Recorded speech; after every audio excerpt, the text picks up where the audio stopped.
sonne is 'n sterk gewaai, terwyl die son helder oor die plaas bly draai. Lente was naby, dit kon hy voel, met gras wat wieg en die wind wat koel. Hy en Polly het vlinders vrolik agtervolg, en met Jack gespeel, tot die son begin sak. By die stroom met Atlas en Athena gestap, die dag vol hoop, wat almal vasgegryp. 'n Swaakie het verskyn, sy vlerke helder en blauw, soos die hemel wat lag, in die sonskyn se val. En die swaakie bring die somer, nie sê Athena met 'n sug, maar Argo het geglimlag, sy drome in die lug.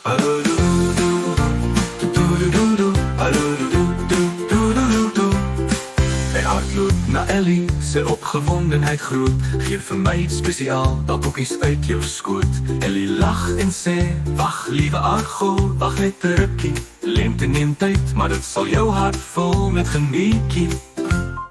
Maar Argo met idees, gee sy rooi sep weg, vir koekies in ruil, 'n besluit wat hom later inhaal sleg. Die volgende dag waai 'n koue windskerp, en Argo voel spyt, sy hart swaar, sy sep.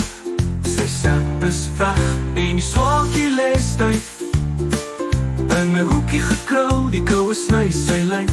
Argo besef, sy haas was nie wys, en leer dat geduld altyd wen, sonder 'n prys.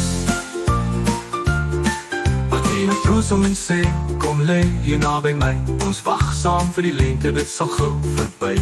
Geduld bring die mooiste dinge tevoorskyn, en liefde maak die koudste hart weer rein. En die bring sy sê terug, warm omval, Argo glimlag nou, met drome van reën en veld so grauw. Hy weet nou familie en vriende is die grootste skat, wat jou lig hou, selfs al is jou wêreld plat. Met sy rooi sep styf en 'n glimlach wat straal, wag hy geduldig op lente in sy hart nooit verhaal. Argo die goue hond, wys en opreg, hy weet nou dat liefde en geduld altyd oorwin, dis reg. Altyd oorwin, dit is reg.